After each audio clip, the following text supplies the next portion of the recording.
Agnès Levallois, merci d'avoir accepté notre invitation. Vous êtes vice-présidente de l'IREMO, c'est l'Institut de recherche et d'études Méditerranée-Moyen-Orient. On a vu ces images. Lorsqu'Emmanuel Macron aujourd'hui est à Amman, il veut, on l'a dit, évoquer la relance du processus de paix en vue d'une solution à deux États. La France a-t-elle réellement les moyens de ses ambitions? On peut en douter? On peut en douter, malheureusement, puisqu'on voit bien que depuis maintenant des années, la communauté internationale, y compris la France, a complètement laissé tomber cette question palestinienne et qui est ressortie avec la violence que l'on connaît de façon dramatique. Et donc, depuis quelques années, on voit aussi un glissement de la position française à l'égard de ce conflit israélo-palestinien, où jusque la présidence de Jacques Chirac, il y avait vraiment une volonté de se faire entendre des deux côtés, côté israélien, côté palestinien. Il y a une inflexion qui a commencé avec Nicolas Sarkozy, ensuite avec François Hollande, et confirmée par Emmanuel Macron, où on a vu comme l'année dernière, le Premier ministre français déclarer que, par exemple, Jérusalem était la capitale de l'État d'Israël, alors que ça n'est pas reconnu par le droit international, puisque c'est un territoire qui a été occupé par Israël, et que donc, normalement, la solution doit être partagée entre les Israéliens et les Palestiniens. Et donc, ces différentes prises de position ces derniers temps, je rappelle que Emmanuel Macron a été le premier chef d'État à recevoir le Premier ministre israélien lors des dernières élections à la tête d'une coalition composée de membres d'extrême droite et de colons du gouvernement. Le gouvernement le plus à droite de l'histoire d'Israël. Et donc ces différents éléments, finalement, ont entamé la crédibilité de la France vis-à-vis, en tous les cas, du monde arabe et des Palestiniens sur la capacité à pouvoir agir. Alors en même temps, c'est très bien que le président français aille à Ramallah, aille à Amman et au Caire pour mettre en avant cette idée qu'il faut absolument un État palestinien pour sortir de l'engrenage de la violence dans laquelle se trouve ce conflit. Donc c'est très bien, mais avec une parole qui est quand même pas toujours très audible. Et je rebondis sur ce que vous dites. Emmanuel Macron a été le premier, avec Marc Rutte, à se rendre à Ramallah, d'où l'intérêt pour le président français de dire qu'il n'est pas équivoque dans sa position. Oui, et en même temps, c'est vrai qu'on sait que le problème, c'est qu'aujourd'hui, Mahmoud Abbas, le chef de l'autorité palestinienne, a perdu toute légitimité aux yeux des Palestiniens, mais il n'en demeure pas moins que c'est important que le chef de l'État y aille. Et là encore, il y a un problème de visibilité et de compréhension du message français, puisqu'il va à Ramallah après avoir déclaré que la France proposait une coalition internationale pour lutter contre le Hamas. Et ça fait complètement passer au deuxième plan, finalement, la proposition politique qui consiste à dire il faut un État palestinien. Cette tournée, est-ce qu'elle sert aussi à clarifier la position de la France? Vous avez évoqué ce lent glissement. Emmanuel Macron, finalement, a rappelé que la France regardait des deux côtés. Oui, mais message brouillé avec l'annonce de cette coalition, parce qu'on se demande ce que vient faire cette annonce, alors que le message qui était porté par la diplomatie française était extrêmement important, qui était effectivement de dire la France a conscience qu'il faut un État palestinien. Alors cette phrase, justement, elle a été prononcée hier à Tel Aviv en compagnie de Benyamin Netanyahou. Emmanuel Macron a proposé, je cite, que la coalition contre l'État islamique puisse lutter aussi contre le Hamas. Beaucoup de critiques, vous vous joignez à ce concert? Oui, parce que je pense que c'est faire un amalgame dramatique entre l'organisation État islamique et le Hamas. Ça n'est pas la même chose. En quoi elles sont différentes selon vous? La première différence, c'est que le Hamas porte la voix des Palestiniens qui ont été quand même une voix qui a été complètement mise de côté maintenant depuis des années, et que même si les actions du 7 octobre qui ont été menées par le Hamas sont éminemment condamnables, il n'y a aucun doute là-dessus, et peuvent évoquer des pratiques qui ont été celles de Daesh, ça n'est pas du tout le même projet politique. Hamas veut un État palestinien sur la terre de Palestine. Alors que l'État islamique veut combattre l'Occident d'une manière plus globale. Absolument. L'objectif et l'ennemi du Hamas, c'est l'État d'Israël qui refuse un État palestinien. Donc on n'est pas dans la même logique.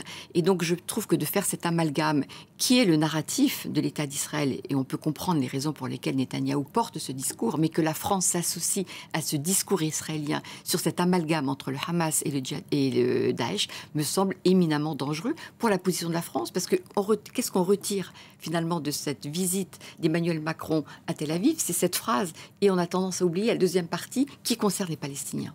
Alors, Emmanuel Macron va ensuite se rendre, on l'a dit cet après-midi, en Égypte pour y rencontrer le président Al-Sisi.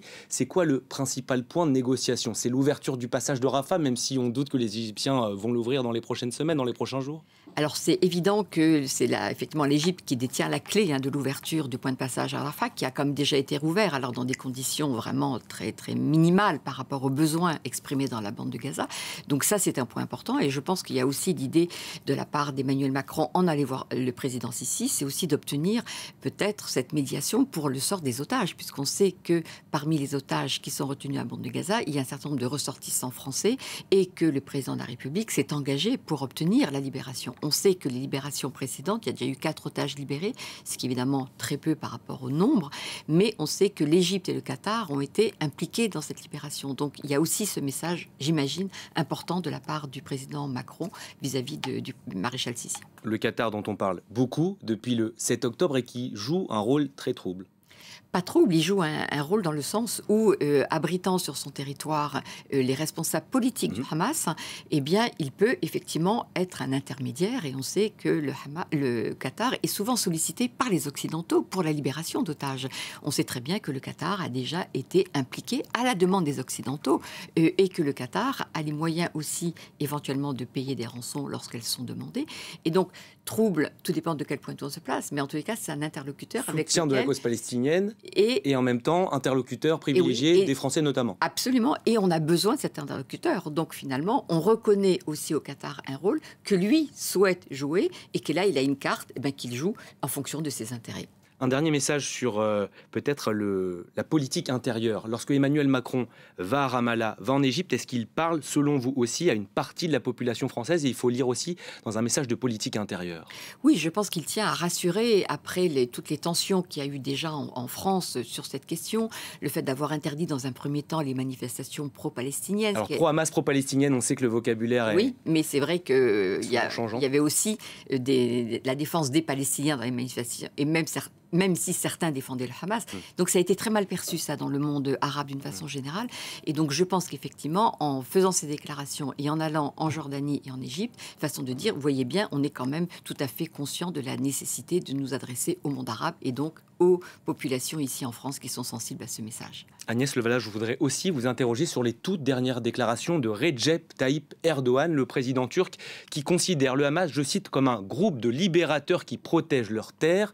Le président turc annonce qu'il annule tous ses projets de déplacement en Israël. Vous êtes surprise qu'il aille aussi loin, le président turc, aujourd'hui ? Non, pas surprise, parce que c'est vrai qu'il y avait un rapprochement ces derniers mois entre la Turquie et Israël, et que la réaction de l'armée israélienne à Gaza après le drame du 7 octobre, effectivement, les images qui sont montrées dans toutes les télévisions provoquent une réaction très forte de la part des sociétés dans le monde arabo-musulman d'une façon générale, et que donc Erdogan, effectivement, a besoin aussi de montrer qu'il comprend cette réaction, et là aussi en remettant sur le devant de la scène par ses propos le fait qu'il faut trouver une réponse, une solution à ce conflit israélo-palestinien. Sinon, on va être dans un cycle de violence infernale qui ne s'arrêtera jamais. Et donc, c'est pour ça qu'il prend la peine de dire que, effectivement, le Hamas est un mouvement de résistance. Alors, je comprends que ce soit inaudible aujourd'hui en Israël après ce qui s'est passé, mais c'est aussi ça la réalité de la situation. Il faut trouver une solution. La réalité, n'est-ce pas que la politique est morte le 7 octobre avec ces attaques du Hamas? Est-ce qu'on entend très peu, par exemple, parler des partis israéliens, le Likoud, c'est des mots qu'on n'entend plus depuis le 7 octobre. Est-ce que la politique a encore une chance d'aboutir à quelque chose là-bas? Oui, je pense qu'après l'effet de sidération qu'a représenté cette attaque, le fait qu'Israël, État qui avait la meilleure armée de la région, se soit fait comme ça, déborder, enfin, ça a été... Par ses propres erreurs aussi. Par ses propres erreurs. Et tout ce qui s'est passé, c'est aussi une conséquence de ses propres erreurs. Donc il y a un effet de sidération tel que, évidemment, toutes les voix ne peuvent pas se faire entendre. Mais dans un deuxième temps, la politique va reprendre ses droits parce qu'on ne peut pas rester dans cet état simplement de sidération tel qu'il a été provoqué par l'attaque. Merci beaucoup, Agnès Levallois, d'avoir